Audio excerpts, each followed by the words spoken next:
¿Qué se ve venir? ¿Qué se perfila en este cambio que podemos decir que es un cambio de era, que algunos ven como el fin de la civilización, pero que en realidad es más posible de ver, más convincente ver como cambio de esos muy grandes en la historia, como el cambio que hubo al comienzo de la civilización. El comienzo se puede esperar una sociedad sana, se puede esperar que después de haber vivido los tres desequilibrios, filial, matriarcal, patriarcal, tengamos una sociedad que tenga características de esos tres modelos de gobierno, una sociedad en que haya ciertos aspectos de la vida que competen al individuo, sin que se entrometa tanto el gobierno central ni el deber para con el grupo, y que también haya una buena voz democrática y que no desaparezca del todo el principio jerárquico que existe hasta en la historia, hasta en la estructura del sistema nervioso. Yo creo que es un error. La eliminación de toda jerarquía es como parte de la voz infantil de los revolucionarios antiautoritarios, en que se ha propasado el antiautoritarismo al querer ver que no haya ninguna autoridad central. Yo creo que el mismo Marx se equivocó en su visión del no gobierno llevado a un extremo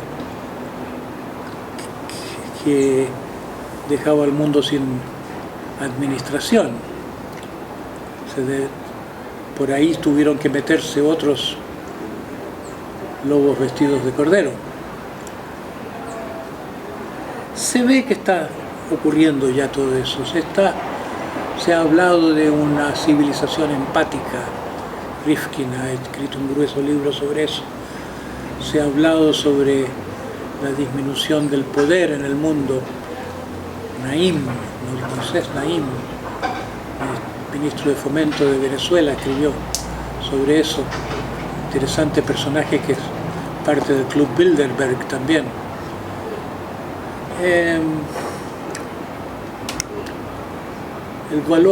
El surgimiento de lo infantil se puede entender como los movimientos del conectar. Un indicio de eso es los movimientos de liberación sexual. Movimientos de liberación sexual son movimientos que le dan la primacía al querer, a lo que la gente quiere, a la libertad, por más que no se haya aprobado una educación emancipatoria. No tenemos un cultivo de la libertad, pero va el mundo evolucionando en ese sentido. Los niños tienen más voz, los jóvenes tienen más voz, los jóvenes tienen más poder, los niños tienen más poder también de no hacerle caso a la estupidez de sus padres, es decir, a lo que ellos perciben como arbitrio del poder. Siguen de largo, siguen como caminan sin hacernos mucho caso, sin hacerle mucho caso a los valores que los han precedido.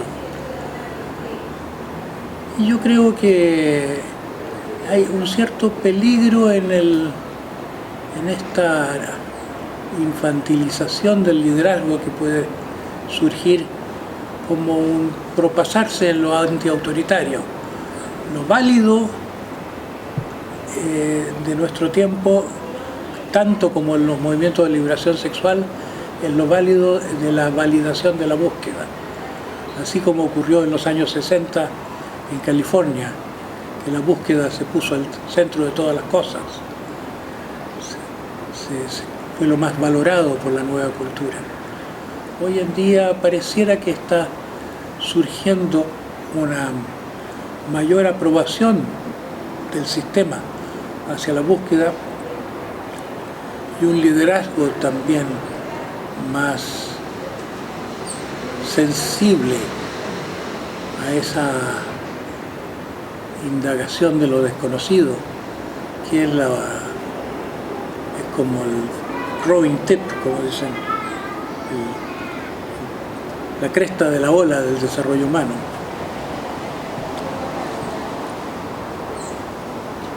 Yo diría que se está produciendo el despertar del principio animal, instintivo, un despertar del principio amoroso, empático, un decaimiento del principio de autoridad tradicional, y hay una cierta tendencia anárquica en el sentido de negar la importancia de la autoridad tradicional, cuando yo creo que tiene razón Zizek al decir que se necesita un liderazgo, porque hay algo así como lo que es la idea en las antiguas tradiciones espirituales, de que manda la sabiduría, que debe mandar la sabiduría. Hay algo así como una jerarquía que no es la jerarquía del poder, sino que la jerarquía de la comprensión, del desarrollo, del reconocimiento del verdadero desarrollo humano. Que eso algún día se descubrirá, se tomará en cuenta. Hay una tendencia entre los ocupas y entre los revolucionarios jóvenes de hoy de querer un mundo sin autoridad, y algún día yo creo que se va a tener que dejar de corregir eso para crear una verdadera heterarquía en que el principio de la jerarquía esté presente, pero sí englobado en que sea la voz jerárquica del padre entretejida con la voz del niño interior y la voz de la madre interior.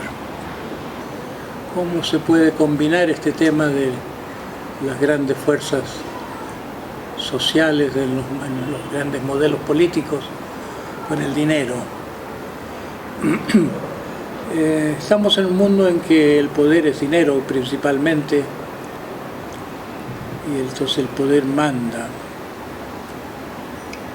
Para que no hubiera un mando tan arbitrario como el mando del dinero acumulado de manera discutible,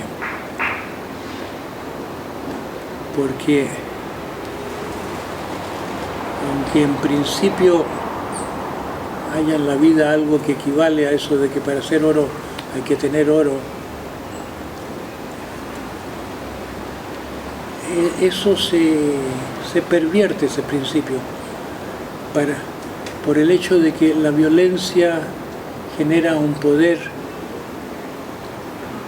de violencia, donde hay poder amenazante, esa amenaza perpetúa el poder amenazante y bloquea el poder verdadero, el poder solidario, el poder del amor, el poder de la comunicación.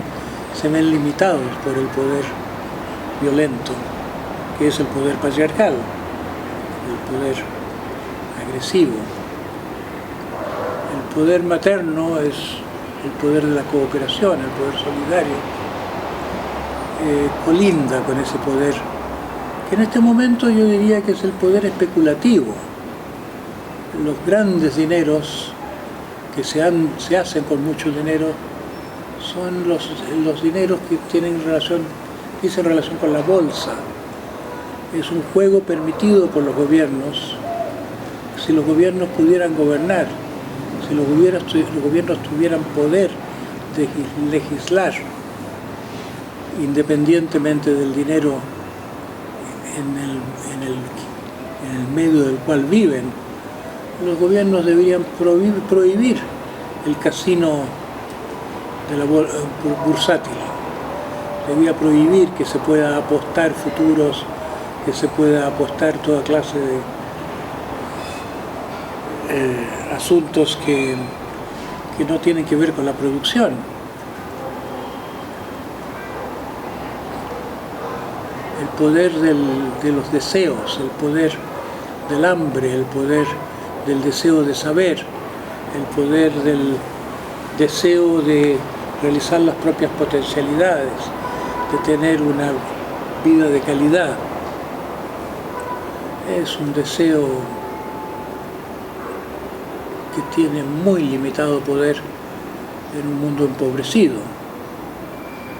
Entonces el poder no solo es un poder que se impone por la abundancia del dinero, sino un poder que se quita a través del empobrecimiento del otro. El poder no es solo poder de la violencia y de la amenaza, sino el poder de la capacidad de empobrecer.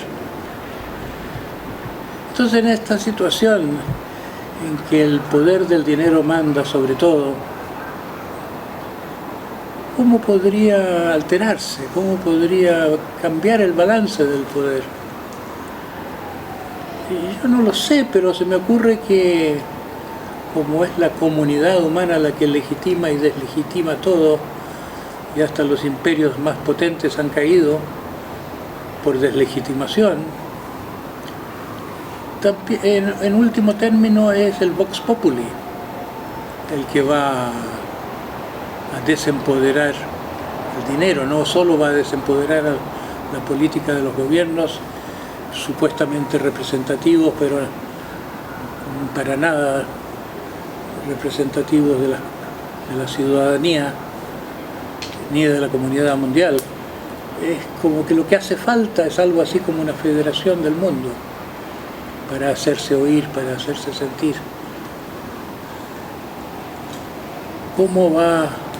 Es realmente ante Wall Street, que es la comunidad humana contra Wall Street, pero tiene que operar a través de leyes.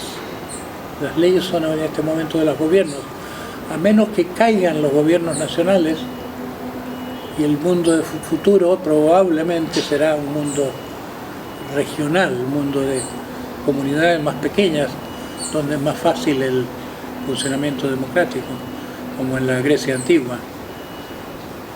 En estas regiones coordinadas por medio de la informática, tal vez allí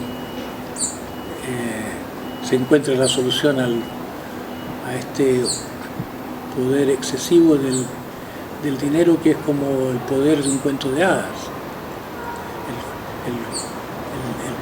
el poder de un artefacto electrónico basado no en realidades humanas propiamente,